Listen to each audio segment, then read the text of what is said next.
ও মানে এইবারে বিজে হয়েছে ওই হাজার বছর ওই নাম শোনালে কিছু তুমি নিজে যদি না করো কিছু লাগে ঠাকুরের যদি হাজার বছর লোকে শুনে যাবে না প্রায় কিছু অর্জন করেছে ঠাকুরের কাছ থেকে। ঠাকুর এইটা দিকে কি ব্যাখ্যা হবে, এইটা দিকে এই হবে।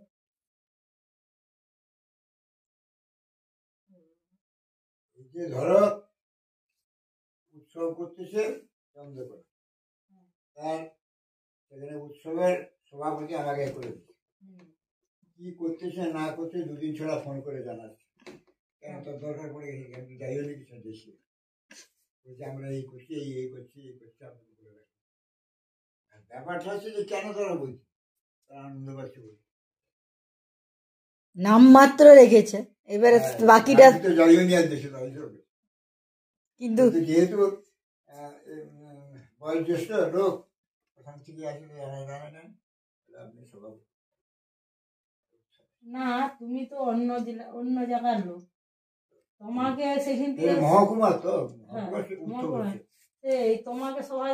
আরো তো লোক ছিল, আর কোথাও নেই। হ্যাঁ আরো তো লোক,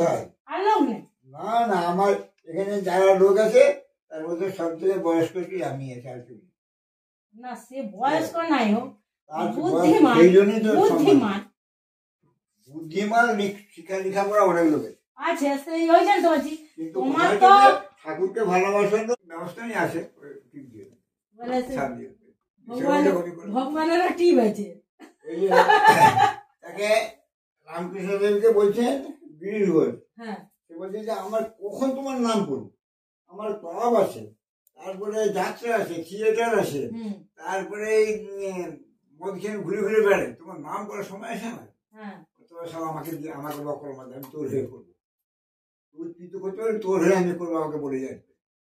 কি বলে নাম তুমি এমন দয়াল আমার জন্য তুমি করবো, আমার আমি মদ খাই হাতে তুমি খাইবা আমাকে দেখ তার হয়ে নাম করবে ঠাকুর। হ্যাঁ বলছি আমাকে বকরমা দিয়ে দিয়ে যে আমি পারবো না আপনি করে দেবেন, এমন করবো। কথা সত্যি, এইটা যে বলেছে এইটা শুনলেই লোকের মন নিয়ে তারপরে তো সব ওই কথা বললেন,